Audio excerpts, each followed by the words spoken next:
La question maintenant, comment les femmes victimes de violences conjugales sont-elles prises en charge dans les commissariats et les gendarmeries? Christophe Castaner va dévoiler aujourd'hui dans les Yvelines les premiers résultats d'un audit mené sur le sujet. Et Benjamin, vous avez enquêté sur un cas de figure particulier dont on parle assez peu. Comment cela se passe quand le conjoint violent est précisément policier ou gendarme?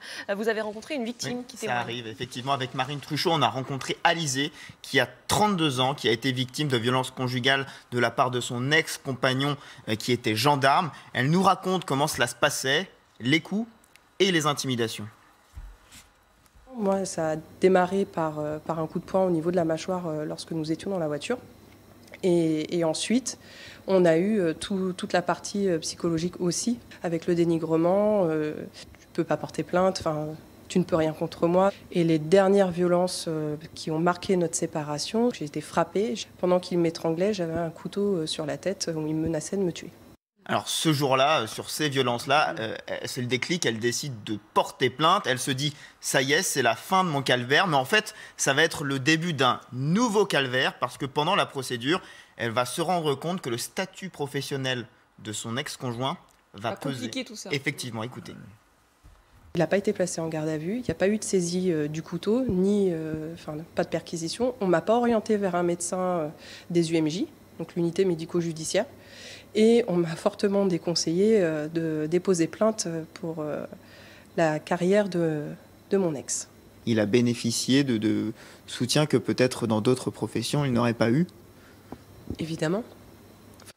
Alors pour finir, son ex-compagnon a été condamné par la justice, 6 mois de prison avec sursis, 18 mois de mise à l'épreuve. Alizée estime que c'est peu au vu des faits qui lui sont reprochés. 6 mois de prison avec sursis. Et vous nous le dites, c'est pas un cas isolé, c'est un phénomène qui a été documenté, vous avez des chiffres. C'est ça. Alors en fait, il y a le témoignage d'Alizée dans un livre qui a été coécrit avec une journaliste qui a enquêté pendant plus d'1 an sur ce phénomène. C'est pas évident d'avoir des chiffres. Il y a plusieurs témoignages et malheureusement, il y a aussi des féminicides parce qu'il y a le cas de l'arme de service qui entre en jeu. Si on prend des chiffres, alors c'est très partiel, c'est très difficile d'en avoir, mais en 2017, il y a 93 femmes de policiers gendarmes qui ont appelé le 3919, le fameux numéro. C'était une centaine en 2016, c'est les chiffres qu'on a. Et ce que nous dit la journaliste, c'est que du côté de l'IGPN et de l'IGGN, les polices des polices, le phénomène n'est pas encore très bien pris en compte. Écoutez.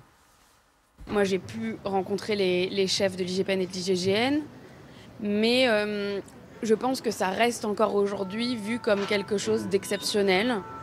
Ils ont reconnu que pour l'IGGN que le cas d'Alizée était très grave, mais on sent que pour aller au-delà, pour peut-être réfléchir à des protocoles, qu'on n'en est pas encore là. Voilà, d'après Alizée et la journaliste, c'est un peu l'angle mort des mesures présentées il y a quelques semaines. On verra si aujourd'hui Christophe Castaner, par exemple, évoque aussi cette question. En tout cas, le silence commence à se briser visiblement. C'est déjà ça. Sur le sujet, c'est déjà une première avancée. Merci.